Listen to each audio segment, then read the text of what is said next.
Good morning, this is Michael Schultz, and I just thought I'd go ahead and put together a brief tutorial. I'm here in Atlanta, and a friend of mine here at a conference asked me how to select objects in Photoshop easily. And the main brunt of his question consisted of how to take objects like the one I have in this picture, this horse, and get the fine details of the selection, like the hair. If anybody's experienced in the selection process in Photoshop, a lot of times you'll use either the pen tool or the magic selection tool to try to get the best selection you can, but when hair comes along, like the hair that's on this horse, it can be nearly impossible to isolate every strand. So I just wanted to give you guys a brief tutorial on how to get the emphasis on that hair, how to get a good selection. Now, obviously, the general selection, like the curves and such on the horse, are easy enough, so we're not going to really be focusing on that as much as the hair. In fact, this process does cut out some of this other stuff, but it really makes the hair pop. So I'll show you how all of that works here. Now you can see I've got a really high-def image here, and this works for low-def images as well. Photoshop has become more and more sophisticated over time, and it's just amazing what it's able to do these days. So what I went ahead and did was I loaded this picture of a horse, and this is the picture that my buddy had actually had me work on with him. So I just wanted to show you guys how I did it. So what I did was I loaded this up, and you can see I've already got a selection going on, but really all I did was, if I deselect here, is I used the lasso tool, and I just dragged around. Very general selection, nothing real sophisticated. All I had to do was really just select that.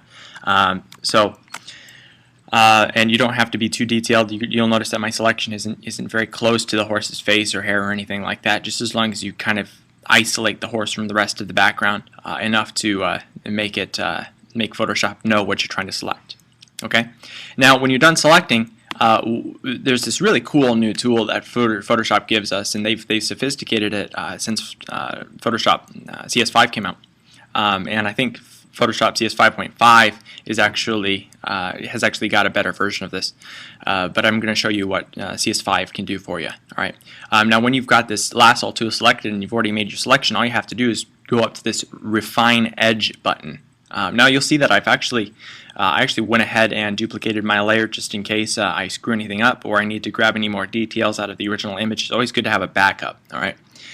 So I'm selecting my top layer, my duplicated layer. I'm hitting Refine Edge, and you'll notice right off the bat that it already cuts this out. This is just a preview. It hasn't already cut it out for me. It's just a preview of what it will look like when I refine the selection's edge. All right.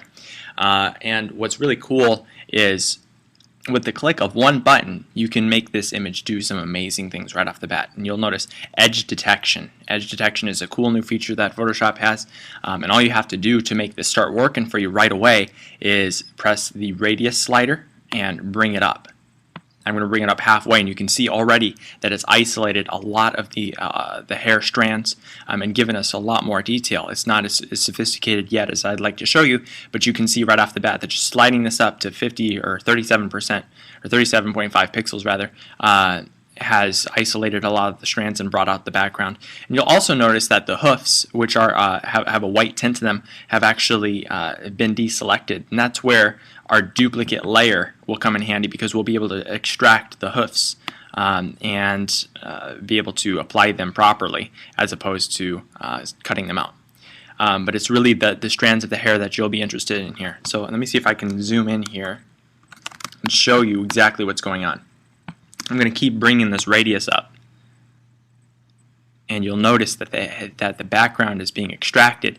You'll notice that you will lose a couple of hair strands. A little bit of the background is still showing, but as you adjust the edge, these different selections for it really depends on what image you're using. But this Refine Edge selection tool has really benefited me in a lot of different ways, rather than trying to select it all and select the blues and try to extract those. It's really a complicated process, and this Refine Edge tool has given you the power now to select things properly.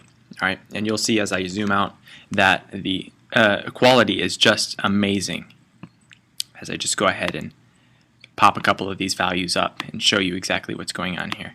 You can feather it. I don't recommend feathering it as it does bring a lot of the detail down, but you'll notice that it does add kind of a cool effect to it. But I'm not a big fan of that myself, but it may work for your image. And I'm just going to keep bringing this up.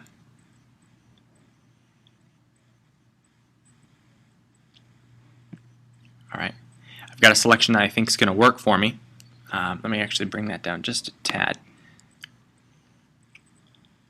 Alright, now I'm going to go ahead and hit OK, and you'll notice that my selection has changed. It's brought everything closer, and now I can just go ahead and hit Command-Shift-I, which is invert selection. So it's now, instead of selecting the horse, it's selecting the background.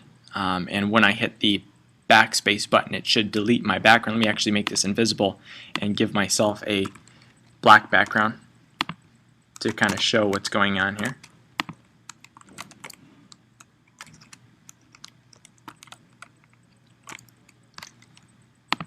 Okay, I'm going to go ahead and delete this and put my black in there.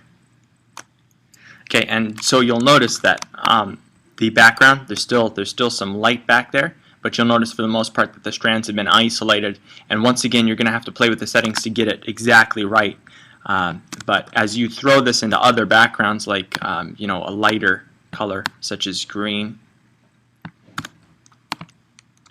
you'll notice that you can't really tell. And this will be the case most of the time. But once again, just play with those settings and see what works for you.